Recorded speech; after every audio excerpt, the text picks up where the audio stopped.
Salut à tous. Bonjour, Alors on vous rappelle, hein, moi c'est Ben. moi c'est Renaud, c'est ça. On est là en direct pour répondre à vos questions. On va attendre que quelques personnes se connectent, quelques personnes supplémentaires se connectent. Et moi, je me connecte aussi pour voir vos questions. Écrivez-nous dans le chat d'où vous venez. Hop, j'ai oublié de couper le son à côté, c'est pas grave. Donc, je vous rappelle qu'on voit le nombre de participants, mais on ne voit pas qui est là. Donc, mettez-nous un petit message de coucou, bonjour, comment ça va? Salut à ceux qui arrivent au fur et à mesure. C'est ça. Dites-nous dans les commentaires, s'il vous plaît, un petit bonjour ou ce que vous voulez. Voilà, Au moins, on sait qui est là et qu'on peut échanger avec vous, parce que c'est clairement le but de la session au jour d'aujourd'hui. En fait, les sessions live sur Facebook, c'est clairement un échange. En fait, on met une thématique pour pouvoir pour parler, voilà, pour parler pour avoir un sujet, mais on peut parler d'autres sujets. Il n'y a pas de souci. C'est vraiment le but d'aujourd'hui, les échanges. Dites-nous si vous êtes investisseur, si vous avez déjà investi, si vous n'avez pas encore commencé. Si vous avez déjà investi, dites-nous si vous faites du cash flow, à quel endroit, l'endroit où vous habitez, ce que vous avez envie, effectivement, pour qu'on vous connaisse mieux et qu'on puisse personnaliser, effectivement, nos réponses et notre discours. Comme d'habitude, ceux qui nous suivent régulièrement, vous le savez, on est là pour aussi répondre à vous personnellement. Vous êtes venus là en live, donc on est là pour vous répondre. Alors, mettez un petit message. On va attendre quelques minutes le temps que tout le monde se connecte. On a commencé un tout petit peu en avance. Donc, ouais, d'habitude, ça arrive qu'on soit en retard sur le live avec des problèmes techniques. Tout ça, on a lancé un petit peu à l'avance. Aujourd'hui, c'est pas de problème technique, donc on est bien. Pas encore. Pas encore. Non, ça va bien se passer. On est là pour répondre à vos questions. Donc voilà, vous nous faites un petit bonjour, comme ça on sait qui est là. On a des habitués du samedi et du coup, voilà, on commence à aussi être régulier sur le samedi. Du coup, l'idée, c'est qu'on puisse voilà, discuter avec vous. Salut Annie. Annie, salut. Dis-nous si tu nous entends bien. Si tu nous vois bien, si tu nous entends bien. C'est ça. Et du coup, si tu nous réponds, a priori, c'est que tu nous entends bien. Allez, tac. Alors, beaucoup de participants pour l'instant, c'est pas grave. On répondra à vos questions en direct, comme ça, à vos questions, à vous. On commence à prendre le rythme, du coup, du samedi matin. On va essayer d'être le plus régulier possible. Samedi fin de matinée, on va dire. Ouais, ça, 11h30, c'est matin. Pour que vous puissiez justement prendre l'habitude de venir nous voir, nous discuter avec nous. Annie, oui, tu nous entends bien, a priori. Donc, c'est cool. Merci, Annie, pour cette info. Pour ceux qui viennent d'arriver, on va le répéter. Mettez-nous un petit message parce qu'on ne voit pas vos noms. On sait juste que vous êtes là. On a juste le nombre de participants, mais on ne voit pas vos noms. Et puis, comme ça, vous vous présentez un petit peu qui vous êtes, si vous avez déjà investi. Annie, est-ce que tu as déjà investi? Est-ce que tu fais du cash flow? Ou est-ce que tu investis si tu as envie de le dire? Voilà, l'idée, c'est d'échanger. C'est vraiment un moment d'échange entre vous et nous. Ouais, parce qu'en fait, on aime bien vous connaître au sens large. En fait, tu vois, par exemple, dans l'accompagnement avec nos élèves, on connaît chacun de nos élèves. En fait, et du coup, quand ils font appel à nous, ils n'ont pas obligé de tout nous expliquer. C'est bon, on connaît leur cas, on connaît leur situation, on connaît leurs liens, etc. Donc voilà, on aime bien tout ça. L'idée, c'est de personnaliser nos réponses. Ouais. On est là pour ça. On est là pour personnaliser nos réponses à vos situations. Et c'est pour ça qu'on vous pose toujours la question. Écrivez dans le chat qui vous êtes, d'où vous venez, si vous avez déjà investi, etc. Comme ça, ça nous permet aussi de moduler nos réponses. Si tu as déjà investi dans 8 biens ou tu as déjà investi à Paris, merci Anne. L'idée, c'est de pouvoir aussi te répondre en fonction de ton niveau, finalement. Annie, pardon, Annie. Excuse-moi, j'ai écorché ton nom. Et puis, du coup, les nouveaux arrivants, vous pouvez vous présenter. Après, on va attaquer et on va parler de cette nouvelle loi sur la plus-value, l'imposition, la taxation sur la plus-value des résidences secondaires, donc les résidences locatives. Ouais, oui, parce que la résidence principale n'est pas impactée. Et non, puis, plus globalement, on pourra parler de fiscalité. Alors, bon, on parlait d'autres sujets, mais c'est vrai que si on peut rester sur de la thématique fiscalité aujourd'hui, c'est pas mal. C'est ça. Mais bon, voilà. Le but, c'est de l'échange. Alors, dites-nous pour ceux qui sont arrivés là, qui est là. Ouais. Si vous avez déjà investi, et voilà. Et si vous avez des questions, on ne l'a pas dit, mais si vous avez des questions aussi, évidemment, vous nous posez les questions. Pour l'instant, on va rester sur la thématique du projet de loi de finances 2023, et ensuite, effectivement, on pourra répondre à d'autres questions fiscalité. Tu as raison, Ben. Si on a encore un peu de temps, sans aucun problème. Allez, on va peut-être attaquer la partie fiscalité. Du coup. C'est ça. Allez. Plus-value, SCI à l'IS. Non, c'est pour la résidence secondaire, donc c'est pour le particulier. Ah, tiens, ça tombe bien. On va faire une petite parenthèse sur la plus-value de la SCI à l'IS avant d'attaquer. Okay. Il n'y a pas de plus-value de la SCI à l'IS. Alors, si, il y a une plus-value, mais il n'y a pas de taxation sur la plus-value. Il n'y a pas une taxe sur la plus-value de la SCI à l'IS. En fait, c'est une SCI à l'IS, c'est une société. Elle va donc être imposée à l'impôt des sociétés, l'IS. Et en fait, ce qui va se passer, c'est lors de la vente, toute la partie plus-value, je te rappelle, c'est une plus-value professionnelle avec une réintégration des amortissements. Bon, c'est pas l'objet de la vidéo. Et bien, en fait, toute cette part de plus-value, elle va aller dans les bénéfices. Et après, il y a une taxation sur les bénéfices au titre de l'impôt des sociétés. Voilà. Donc, c'est pas une taxe sur la plus-value. Il faut bien comprendre ça. Voilà. Donc, on allait parler plus-value aujourd'hui, donc je préférais autant en reparler et que les choses soient cadrées. Voilà. Je vais peut-être partager mon écran, tiens. Oui, oui, effectivement, on est taxé sur les bénéfices uniquement. Et tu as raison, Annie, on est taxé sur les bénéfices et la plus-value, elle vient dans les recettes de la société l'année où on vend. Mais ce n'est pas une taxe sur la plus-value à proprement parler, comme on l'a quand on est un particulier et où là, pour le coup, c'est au jour de la vente, au moment de l'acte authentique, c'est le notaire qui calcule la plus-value et du coup, qui fonctionne la plus-value sur le produit de la vente. Ben, tu as partagé effectivement l'état actuel de la fiscalité sur la plus-value des particuliers, justement, à la vente de résidences secondaires. Ça, c'est aujourd'hui. Ce qu'il y a aujourd'hui, effectivement, alors c'est un tableau compliqué, et puis après, on va voir effectivement, on va voir une courbe, et vous allez voir que c'est ultra simple. Ce qu'on voit à l'écran, c'est alors on voit, oui, c'est bon, on y voit bien, le taux de taxation sur la plus-value des résidences secondaires. Je précise, en particulier, quand on est un particulier, je précise, parce que, effectivement, c'est pas applicable à la résidence principale. Les résidences secondaires, c'est quoi? C'est pas forcément la maison à la campagne, c'est aussi les logements qu'on met en location. C'est ça. C'est considéré comme une résidence secondaire. Alors, ça pourrait très bien, ça se comprend très bien. Typiquement, tu as un appart ou un immeuble avec en nom propre et que tu loues en nu, bon, bah, tu es dans cette case-là. D'accord. Par contre, tiens, LMNP, tu es dans cette case? Oui, tu es dans cette case. Tu es dans cette case, bien sûr. Parce que tu mets en nom propre et que tu mets en location. Je n'avais pas compris ta question. Donc, on est effectivement dans ce cas-là. Alors, ce cas, c'est quoi? On parle d'un taux de taxation de 36,2% de la plus-value. Donc, oui, 36,2%, c'est élevé, mais c'est sur la plus-value. C'est-à-dire que tu gardes finalement 63,8% de ta plus-value. C'est quand même pas mal. Ça, c'est la première réflexion. Deuxième réflexion, effectivement, c'est quoi ce taux de taxation? C'est 19% d'impôt sur le revenu et 17,2% de prélèvements sociaux, c'est GCRD. On vous explique souvent, hein. C'est pour ça que j'aime bien le mot taxe, parce qu'on voit plusieurs choses dedans. Voilà, donc, l'impôt, c'est 19% et les prélèvements sociaux, 17,2%. OK. Et ensuite, il y a un abattement sur ces taux-là en fonction de la durée de détention. Ça, c'est valable aujourd'hui, là. Alors, on vous parle, le samedi 3 décembre 2022, c'est valable sur, c'est calculé en fonction de la durée de détention. Donc, on calcule la plus-value. Je vous rappelle qu'il y a un calcul de plus-value corrigée à connaître qui réduit ce montant de plus-value en fonction de ce qui s'est passé, les travaux que vous avez faits, les frais que vous avez eus, etc. Et ensuite, on est taxé là-dessus. Combien on est taxé? On est taxé 36,2%, et ensuite, il y a un abattement sur ces 36,2%. Précisément, il y a deux types d'abattements différents. Ouais. En fait, il y a un abattement prévu pour la partie IR, hein, qui était là, l'impôt à 19%, et un abattement différent qui est prévu pour la partie prélèvements sociaux. D'accord? Donc, c'est les deux abattements dans le temps qui sont différents. Mais, les choses sont bien faites, des fois. Au final, ce qu'on veut, c'est l'abattement global des deux. Combien on paye? Ouais, c'est ça. Eh bien, regarde. Finalement, OK, on a beau avoir deux abattements différents, bah, tu as une courbe qui est quasi linéaire, quasiment droite. Ils ont fait un truc compliqué pour un résultat finalement qui est super simple que tu vois à l'écran, qui est effectivement pendant les 6 premières années, c'est 36,2% de la plus-value. Bon, je te rappelle, ça veut dire que tu en gardes quand même presque 64% de la plus-value, d'accord? Et ensuite, effectivement, tu es taxé chaque année, un petit peu moins au fil du temps, quand tu gardes longtemps le bien. Ça apporte une stratégie. Il y a des gens qui achètent en nom propre, parce qu'ils savent qu'ils vont le conserver longtemps et que du coup, ils seront moins taxés sur la plus-value quand ils vont revendre. Même si souvent, dans le temps, la plus-value augmente, du coup, tu seras quand même moins taxé. On voit qu'il y a un tout petit léger dévers vers les 22 ans, puisque à 22 ans, il y a une exonération du coup d'impôt sur le revenu, il reste plus que les prélèvements sociaux. Mais on voit que c'est super linéaire entre la 6e année et la 30e année. C'est ça, c'est-à-dire qu'au bout de 30 ans, effectivement, il y a plus de taxation. Ouais. Donc ça, c'est aujourd'hui. Ça, c'est ce qui se passe aujourd'hui. Donc, c'est pour les particuliers, pour les résidences secondaires, pas pour les résidences principales. OK? Donc, ça, c'est la taxation sur la plus-value. Maintenant, effectivement, il y a un projet de loi qui est en discussion et qui a été adopté par le Sénat. C'est quoi? Donc là, on parle du PLF, du projet de loi de finances 2023. Je vous rappelle que il va être entériné le 31 décembre à 23h59. Ou pas. Ou pas. Et c'est là où il y a toute la question. Mais l'idée, c'est de pouvoir vous projeter pour l'année 2023 ou 2024, hein, on va vous expliquer ça, de pouvoir vous projeter sur l'avenir, sur votre stratégie fiscale.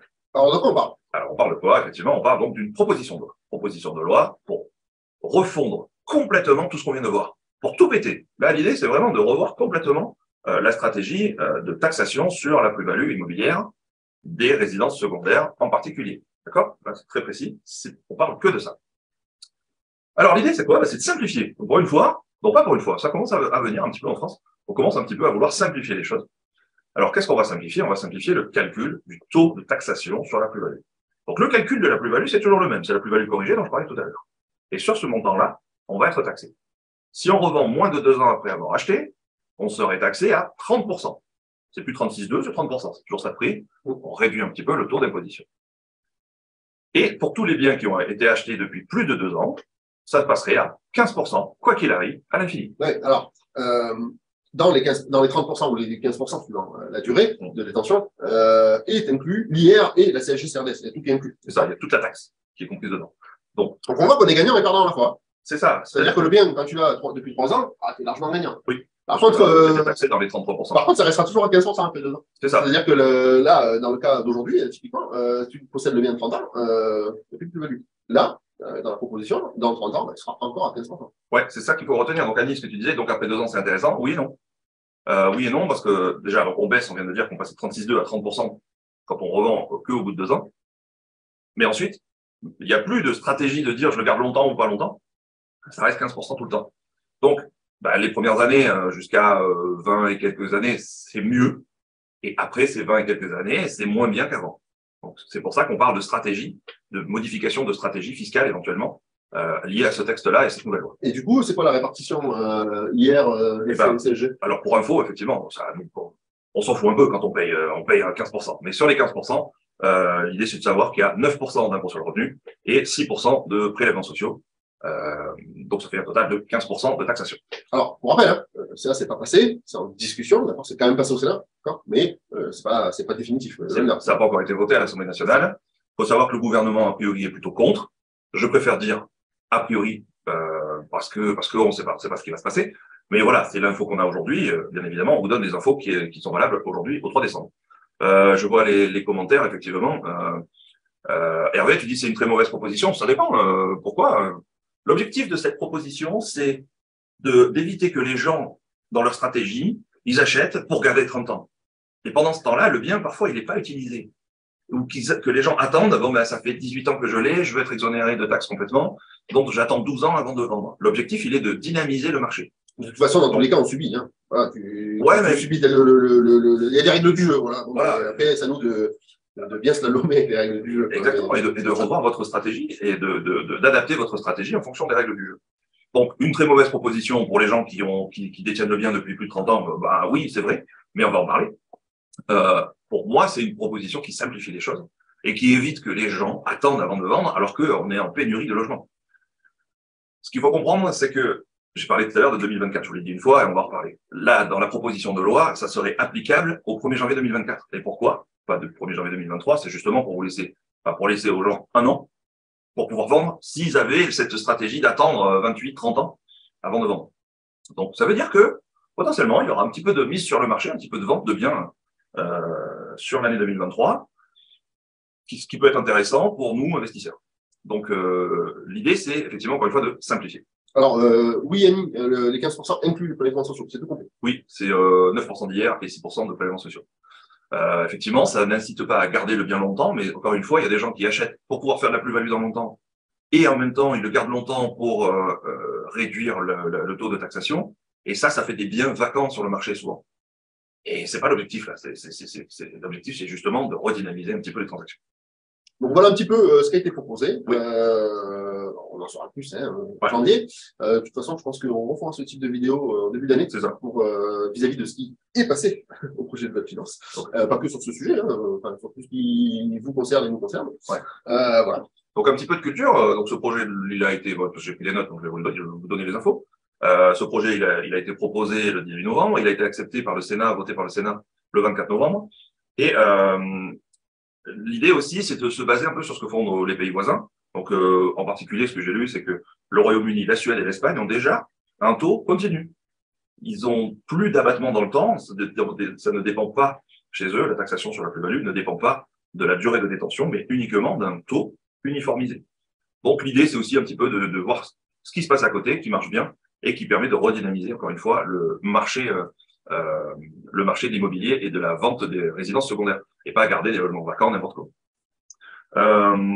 Petite info, Ben. Tout à l'heure, on a parlé c'est un petit rappel, en fait, on a parlé de l'exonération sur la plus-value des résidences principales.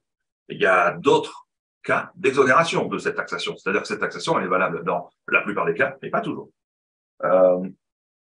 Il y a un petit truc que vous savez peut-être pas, du coup on vous donne l'info. Si vous vendez un bien, que vous êtes seul, en foyer tout seul, que tu vends un bien qui coûte moins de 15 000 €, il n'y a pas de taxe sur la plus-value.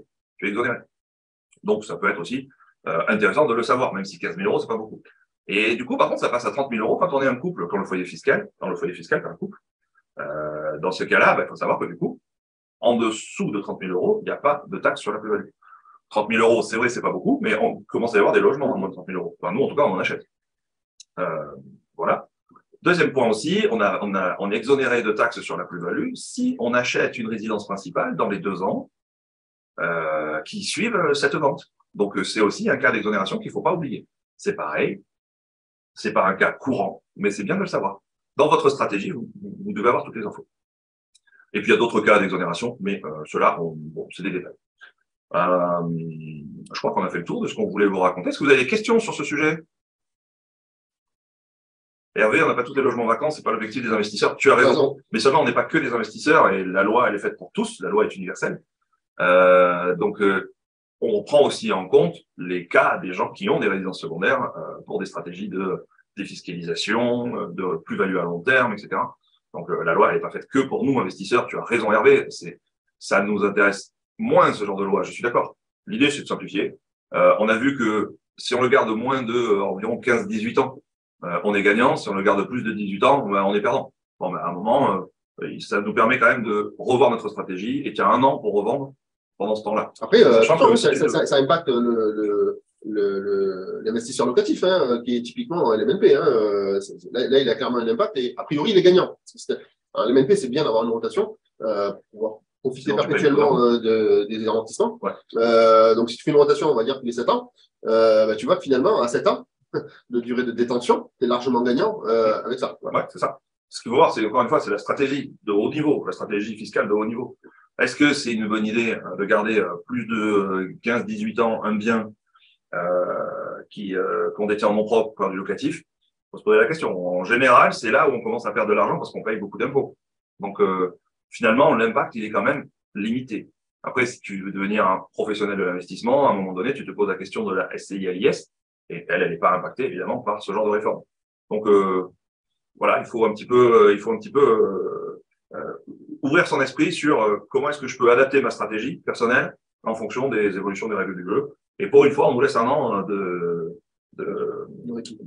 répit pour réfléchir à ce qu'on veut faire et mettre en vente éventuellement si on veut profiter du système actuel. C'est long et pas long. Ouais, c'est ça. Après, une vente, ça peut être plus ou moins long. Bon, ouais, ne mettez pas en vente au mois de novembre 2023, mettez en vente avant.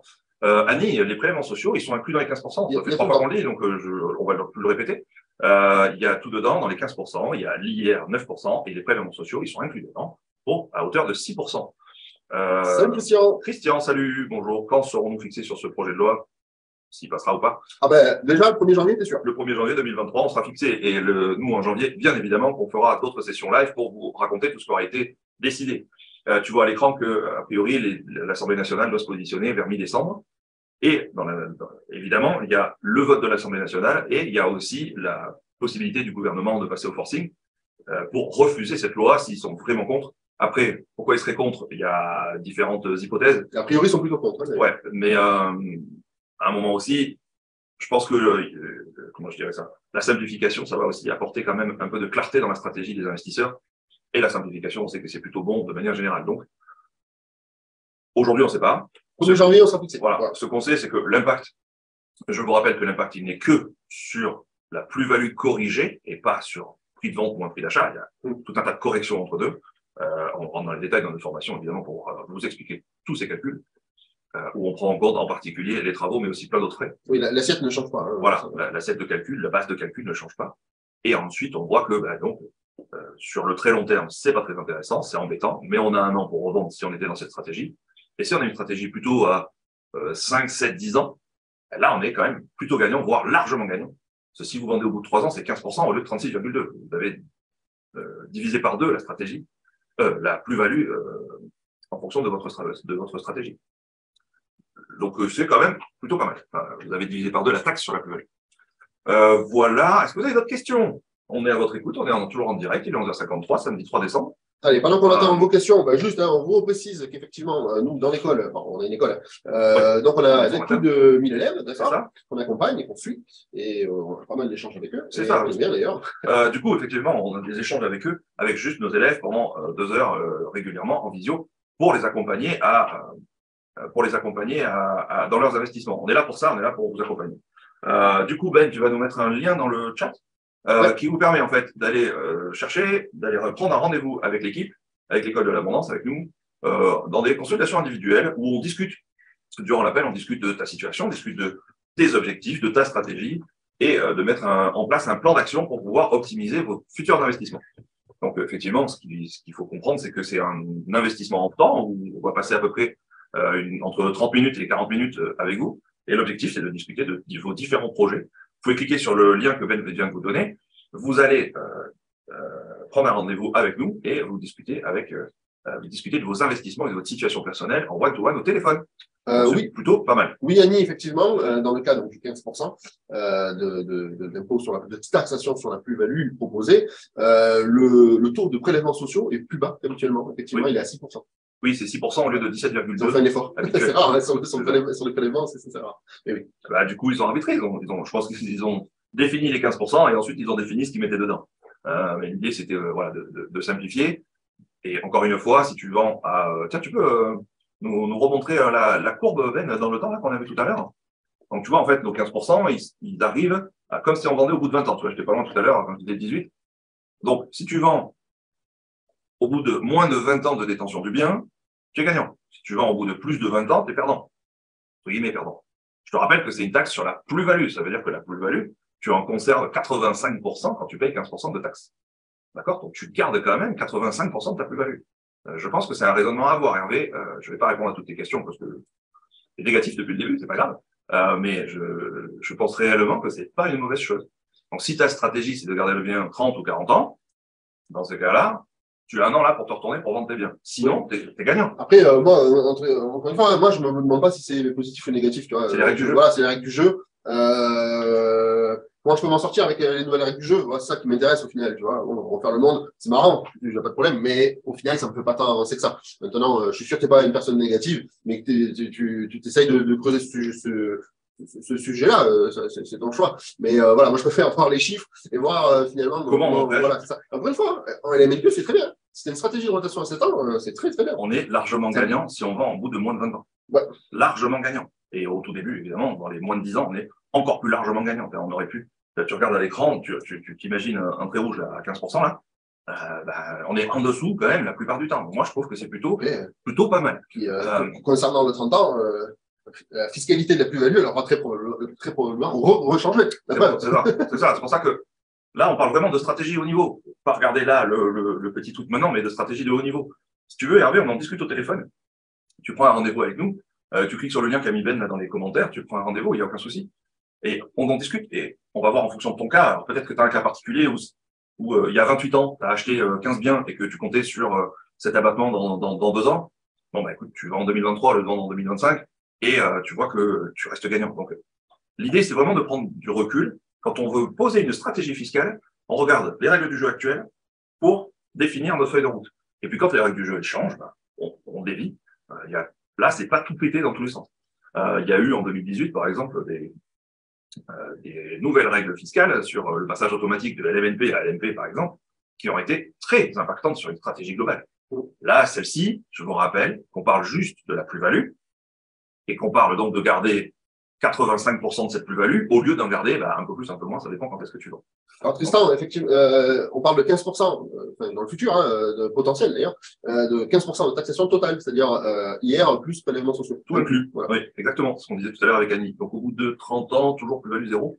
Non Annie, au bout de 30 ans, si tu vends dans 32 ans, tu es imposé à 15% sur la plus-value. Encore une fois, juste sur la plus-value. Dans ce qui est proposé. Alors oui, revenons, tu as raison Ben, tu as raison de le préciser. C'est proposé aujourd'hui et dans 32 ans, il y a des chances que la loi ait été changée. Alors oui, Hervé, on tient compte des abattements. Je sais pas de quoi tu parles exactement. Parce qu'en fait, la courbe, c'est la courbe avec l'abattement, en fait. Donc, je sais pas de quoi tu parles, en fait, quand tu dis on tient compte des abattements. Ou alors tu parles de l'assiette de calcul. Donc, si on utilise tous les vrais termes, l'assiette de calcul, c'est quoi? C'est la plus-value brute. Donc, prix de vente moins prix d'achat. Donc, ça, c'est la plus-value que tu as fait, d'accord? Et dedans, effectivement, dedans, il y a des abattements. Il y en a plein, c'est pas le sujet aujourd'hui. Il y a des abattements, en particulier pour les travaux qu'on a réalisés, évidemment, quand vous avez des factures, hein, des travaux que vous avez réalisés dans le bien pour réduire cette plus-value. Et si tu n'as pas, tu es obligé de passer par là d'ailleurs, il y a un abattement forfaitaire qui existe aussi. Voilà, donc il faut juste comprendre en fait que vous avez une taxation pour les biens que vous vendez au bout de moins de 2 ans. Alors là, l'idée, c'est quand même de réduire un petit peu la spéculation immobilière qu'il pourrait y avoir. Ça, je trouve que c'est quand même une plutôt bonne idée d'éviter de faire des… Même si je suis investisseur, je trouve qu'il y a des fois où il y a des gens qui abusent. Les investisseurs qui abusent, c'est plus des investisseurs. Après, c'est justement moins propre. Et l'idée, c'est que tout le monde soit gagnant sur la planète. Et ça, c'est mon point de vue. Donc, la taxation sur la plus-value de biens qu'on détient depuis moins de 2 ans, elle est toujours elle est maintenant à 30%. C'est-à-dire que c'est moins qu'avant. C'est moins taxé qu'avant. Et ensuite, d'un coup, ça baisse à 15% à partir de la 3e année, jusqu'à l'infini. Jusqu'à ce qu'il change. Jusqu'à ce qu'il change. Et donc, 15%, c'est quand même raisonnable. Je vous rappelle que on parle juste de la plus-value corrigée, d'accord? C'est pas la plus-value complète, c'est la plus-value corrigée, donc elle est réduite. Et qu'en plus, vous gardez 85% de la plus-value dans votre poche, ce qui est quand même pas mal. Voilà, ça c'est mon point de vue, c'est notre point de vue. Après, évidemment, si ça pète toute ta stratégie fiscale, c'est embêtant, et c'est pour ça que là, je trouve que ça a été fait intelligemment. On nous donne 1 an de marge pour une application au 1er janvier 2024. Voilà, on a fait le tour du sujet pour aujourd'hui. Plus de questions, on est pile dans le timing. Allez, et on se retrouvera donc très probablement samedi prochain. On va vous envoyer les invitations. On n'a pas encore décidé du sujet. On a des petites idées, hein, oui, mais c'est pas encore figé. Voilà. On vous envoie des invitations très bientôt et on se voit samedi prochain. Alors Tristan, est-ce que ça sera la dernière question? Est-ce qu'on tiendra compte des abattements pour durée de détention? Non, c'est tout l'objet en fait de la réforme. C'est les 2 premières années à 30% de taxation totale et au-delà des 2 années, ça sera 15% de taxation totale. Voilà, point barre. Donc, on ne tient pas compte de la durée de détention, c'est la nouveauté. L'idée, c'est de s'uniformiser aussi avec nos voisins européens. On a déjà l'Angleterre, la Suède et l'Espagne qui fonctionnent comme ça. Et donc, a priori, l'idée, c'est de s'aligner un petit peu sur nos voisins. Et je vais juste répéter quelque chose pour quelqu'un qui aurait pris la vidéo en cours. Il s'agit d'une proposition de loi. D'accord ? C'est pas encore fait. On saura le 1er janvier ce qui est fait, ce qui n'est pas fait. Et on vous tiendra au courant. On fera un live, au moins un, sûrement plusieurs, sur justement la nouvelle loi de finances. Ça sera plus le projet de loi de finances, ce sera la nouvelle loi de finances de 2023. Et on vous expliquera les dates d'application, les décrets d'application et ce qui aura été voté ou pas voté. Voilà. On vous dit à bientôt. À samedi prochain. Ciao.